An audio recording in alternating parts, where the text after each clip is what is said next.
et ensuite l'état et l'avancement molaire qui est en mol. J'ai des quantités de matière.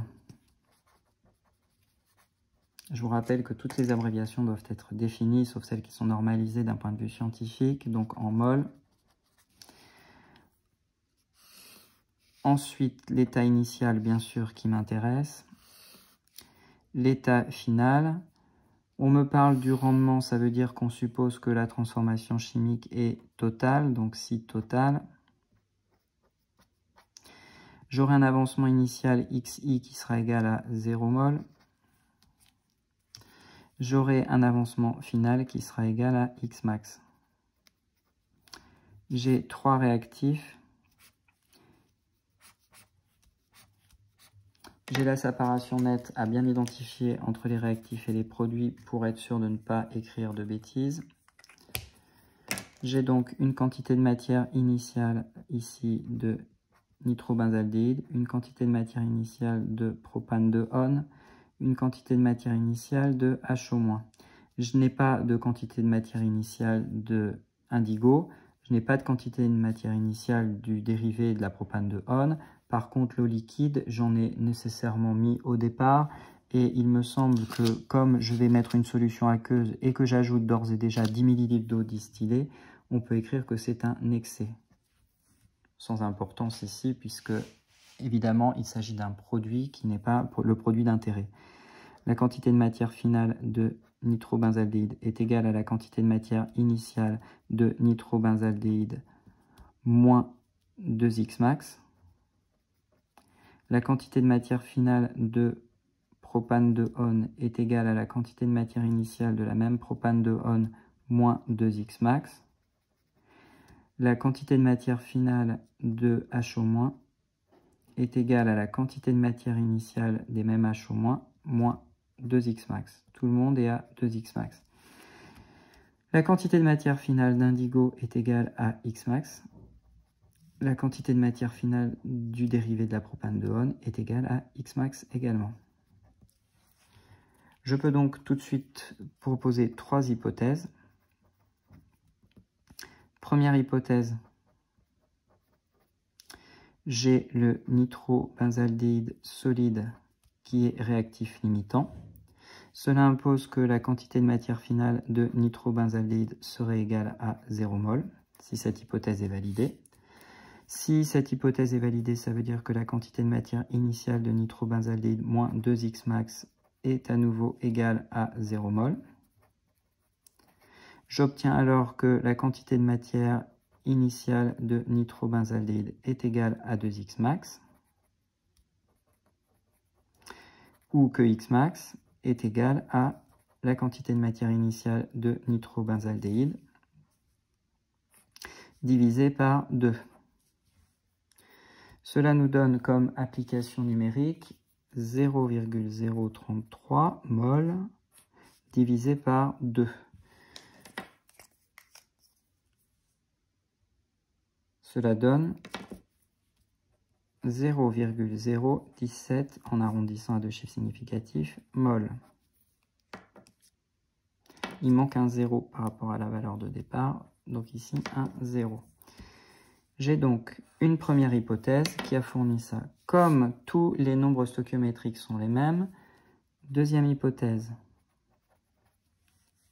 troisième hypothèse, j'utilise un petit artifice puisque là rien ne change, le raisonnement sera exactement le même.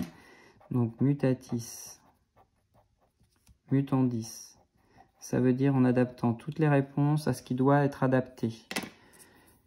On obtient un xmax issu de la deuxième hypothèse, c'est donc la propane de On qui est le réactif limitant, qui serait égal à 0,068 divisé par 2, qui est donc égal à 0,034 mol. Et une troisième hypothèse qui nous fournirait que xmax est égal à, on vient de le calculer, 1,0 fois 10 puissance moins 2 divisé par 2 lui aussi, qui est donc égal à 5,0 fois 10 puissance moins 3 mol. Ici, la première valeur obtenue, c'est 1,7 fois 10 puissance moins 3 mol.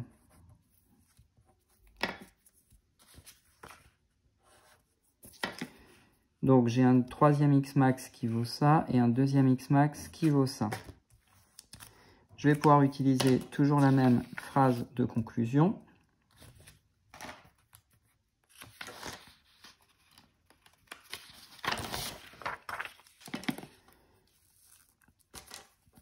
Le réactif limitant est celui donnant le plus petit Xmax.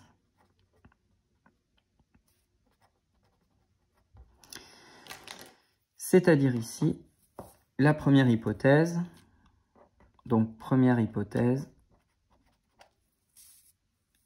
le nitrobenzaldéhyde et Xmax est donc égal à 1,7 fois 10 puissance moins 3 mol. Alors, on nous précise qu'on a obtenu 0,20 g d'indigo. En déduire la quantité d'indigo théoriquement obtenue. Donc, troisièmement, la quantité de matière finale d'indigo théoriquement obtenue est égale à Xmax. Je vais indiquer qu'il s'agit de la quantité théorique, qui est donc égale à 1,7 fois 10 puissance moins 3 mol. Calculer le rendement de la réaction de synthèse. Deux approches qui sont tout à fait équivalentes au choix. Soit on évalue à partir de la masse d'indigo qui est donnée la quantité de matière associée, ou alors à partir de la quantité de matière qui est ici, on évalue la masse. Je vais partir de la quantité de matière. Donc cela me donne une masse finale théorique d'indigo qui est égale à la quantité de matière finale d'indigo théorique multipliée par la masse de l'indigo, masse molaire. Ce qui nous donne ici une quantité de matière finale d'indigo théorique. Il me faut la formule brute de l'indigo pour pouvoir m'en sortir. Ici, cela me donne multiplié par 16 fois la masse molaire du carbone, plus 10 fois la masse molaire de l'hydrogène, plus 2 fois la masse molaire de l'azote, plus 2 fois la masse molaire de l'oxygène.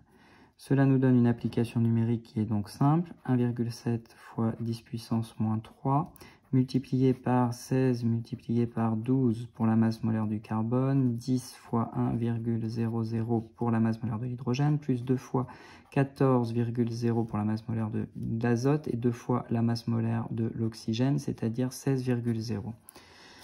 J'ai alors une application numérique à proposer. Cela nous fait 1,7 fois 10 puissance moins 3 multiplié par, entre parenthèses, 16 fois 12 plus 10 fois 1 plus 2 fois 14, 28, plus 32. Je ferme la parenthèse et je trouve une masse attendue de 0,45 grammes. Cette application numérique n'était pas nécessaire et je pouvais directement introduire ce calcul dans le calcul du rendement. Le rendement qui est noté petit r ou alors état, qui est donc égal à la masse finale expérimentale d'indigo divisé par la masse finale théorique d'indigo, le tout multiplié par 100, ce qui nous donne ici une masse finale expérimentale de 0,20 divisé par 0,45 fois 100,